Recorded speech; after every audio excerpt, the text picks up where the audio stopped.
Okay, dear students, welcome to all of you. Today we will study the external communication interface and applications. There are several external devices which we connect with the microprocessor, and that is done through the some rule and regulation that is called the protocol. So here first we will see that what is the synchronous versus asynchronous communication, कि synchronous और asynchronous communication में क्या difference होता है. Synchronous data transfer.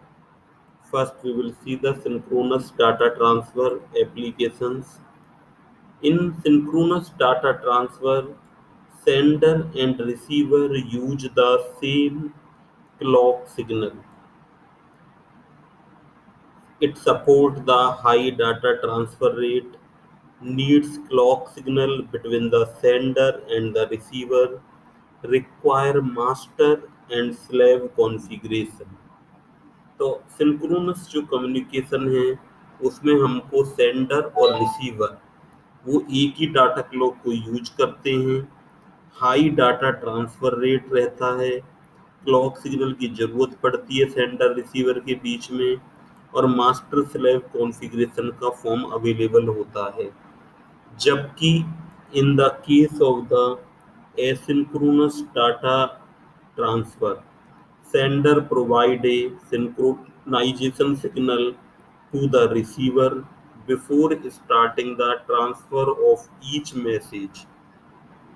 Means in this system each message को transfer करने से पहले एक सिंक्रोनाइजेशन सिग्नल पहला रिसीवर पर प्रोवाइड किया जाता है. Does not need clock signal between the sender and the receiver की जरूरत नहीं होती इसमें हमको क्लॉक सिग्नल की. And slower data transfer rate. तो अगर हमारा सिंक्रोनस कम्युनिकेशन हो रहा है, सिंक्रोनस डाटा ट्रांसमिशन हो रहा है, तो जो हमारी ट्रांसमिशन का जो है that will be high data transfer rate होगी. Synchronous we can say in the synchronous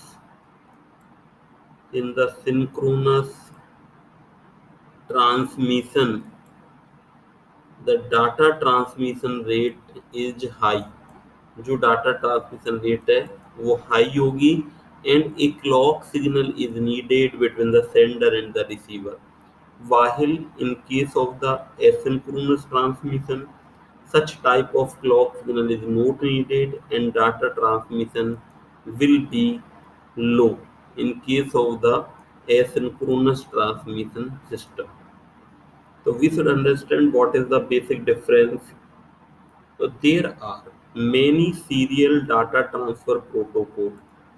data को सीरियली ट्रांसफर करने के लिए बहुत सारे प्रोटोकॉल हैं. So what is the protocol? If I ask you what is the protocol, protocol is the set of rules is called the protocol. ये हमारा protocol कहलाता है. The protocol for serial data transfer can be grouped into two type. Serially data को transfer करने के लिए हमने इसको दो पार्ट में डिवाइड कर रखा है, सिंक्रोनस एंड एसिंक्रोनस, जो कि अभी हमने यहाँ पर डिस्कस किया था. What is the difference between the synchronous and asynchronous transmission में क्या डिफरेंस होता है. If we see in little bit detail then we find that for synchronous data transfer, both the sender receiver access the data according to the same clock. तो same clock के according sender receiver है वो data को transmit और receive करते हैं. So a special line for the clock signal is required. A master और one of the sender, जो ट्रांसमीटर है और मास्टर, उसको मास्टर भी बोल देते हैं, सेंडर है, should provide the clock signal to all the receiver. There can be more than one receiver. Synchronous data transfer happen. Suppose there is a one master and there can be another यहाँ पर हमारे पास receivers हो सकते हैं जो कि हमारे data को रिसीव करते हैं। यहाँ से हमारा डाटा मास्टर से रिसीवर पर और यहाँ से हमारा डाटा मास्टर से रिसीवर ट्रांसमिट होता है। फॉर एसिंक्रोनस डाटा ट्रांसमिशन, अगर हमको एसिंक्रोनस डाटा ट्रांसफर करना है, there is a no common clock signal between the sender and receiver. वहाँ पर हमारे पास सेंडर और रिसीवर के बीच में कोई क्लॉक सिग्नल नहीं होता। Therefore the sender and the receiver first need to agree on a data transfer speed. इसलिए जो हमारा सेंडर और रिसीवर है वो पहले हमारे डाटा ट्रांसमिशन की स्पीड है उस पर हमारे डिसाइड करते, एग्री होते कि हमको डाटा ट्रांसमिशन की स्पीड कितना रखना है। That depend on the sender and the receiver. ये हमारा सेंडर और रिसीवर है, वो डिसाइड करते हैं what will be the speed. This speed usually does not change. ये एक बार जो डिसाइड हो जाती है speed, it does not change after the data transfer starts. Both the sender and receiver set up their own internal circuit to make sure that the data accessing is follows that agreement. एक बार उनके बीच में ये fix हो जाता है कि भाई हमें कितनी स्पीड रखनी है, उसके बाद ये बार बार चेंज नहीं होता। However, just like some watches run faster than other, computer clock also differ in accuracy. कई बार अगर हमारी ज़्यादा स्पीड है तो इनएक्यूरेट भी हो सकती है। Although the difference is very very small, it can be accumulate fast and eventually cause error in data transfer. अगर हमारे पास क्लॉक में कुछ एरर आ रहा है तो डाटा ट्रांसफर में एरर अकर हो सकती है। This problem is solve by adding synchronization bit at the front, middle और end of the data। उसमें हम सिंक्रोनाइजेशन बिट को ऐड कर सकते हैं।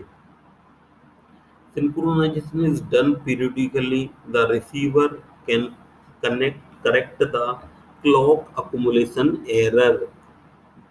Now we will see what is the RS-232 serial protocol।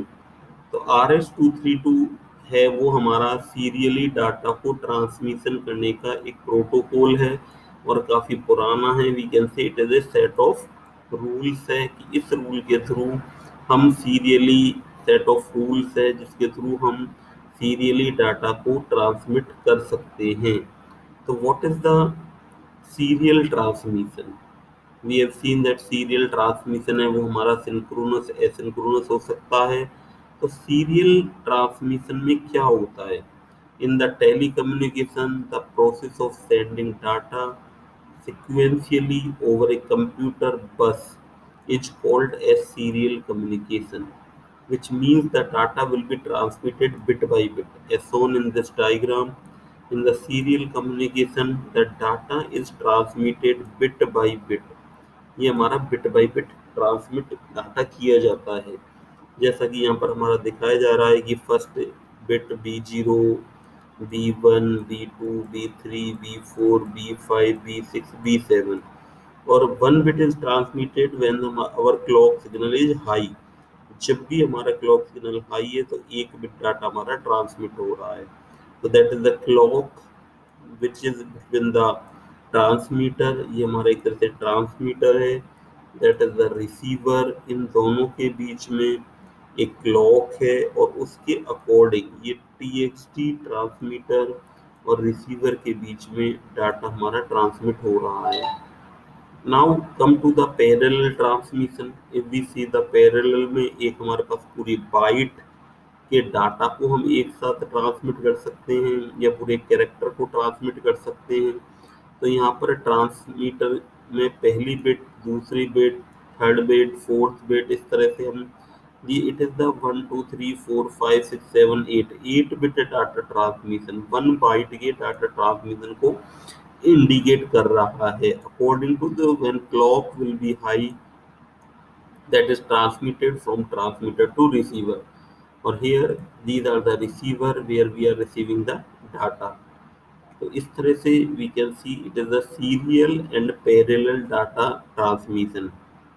तो जो पैरेलल ट्रांसमिशन है, अभी हमने देखा कि जो पैरेलल हमारा ट्रांसमिशन होता है, parallel transmission the data is transmitted in a byte और character on several data lines और बसेस एट ए टाइम।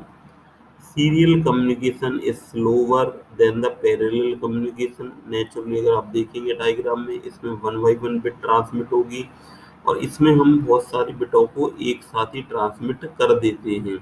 तो जो हमारा सीरियल कम्युनिकेशन होता है वो स्लो होता है as compare to the parallel communication. Now we will see that mode of data transfer in serial communication। जो सीरियल कम्युनिकेशन होगा उसमें डाटा ट्रांसफर के हमारे पास दो मोड होते हैं, asynchronous data transmission and second is the synchronous data transmission. ये दोनों हम स्टडी कर चुके हैं कि in which the bit of data are not synchronized by clock pulse से सिंक्रोनाइज नहीं होते। एसिंक्रोनस मोड में clock pulse is a signal used for synchronization of operation in an electronic circuit। जबकि हमारे सिंक्रोनस डाटा ट्रांसमिशन में एक clock के through जो हमारा डाटा है वो सिंक्रोनाइज होता है। Characteristics of the serial communication। If we see the different characteristics of the serial communication की characteristics अगर हम स्टडी करें तो some point are the baud rate। It is important many times baud rate क्या होती है, that is related with data transmission। It is measure the speed of transmission। It is described as the number of bit। It is described as the number of bits passing in 1 second. एक second के अंदर हमारी कितने bit का जो data है वो transmit हो रहा है। For example if the baud rate is 200, then 200 bit per second passed in telephone lines। the baud rate will be बहुत हाई होती है, 14,400, 28,800, 33,600। that can be the baud rate। We can say the baud rate is the one thing is the measure of the number of bit passing in 1 second, and second is the stop bit are used for a single packet to stop the transmission, which is denoted as T। Some typical values are 1, 1.5, 2 bit। तो ये data के transmission को रोक देती है। Then parity bit is used to make the even or odd parity to find out the error during the transmission। If there is a suppose number is 0, 1 and 1, here 0 is the parity bit और that make it as the even parity। ये हमारा even parity की तरह work कर रहा है system. कि अगर हमने यहाँ से जब हमने इस डाटा को ट्रांसमिट किया तो we have seen that it is the even parity. अगर हमको रिसीविंग एंड पर इवन पैरिटी नहीं मिलता है तो हम ये मानेंगे कि कुछ ना कुछ कोई बिट चेंज हो गई है। इसी तरह से अगर ओड पैरिटी में हम इसे कन्वर्ट करते तो हम इसको क्या बना सकते थे, 1 1 1। Now it is the odd parity, या इस समय हमारी ये ओड पैरिटी कहलाती है। इस तरह से हमने देखा now in that condition is the odd parity.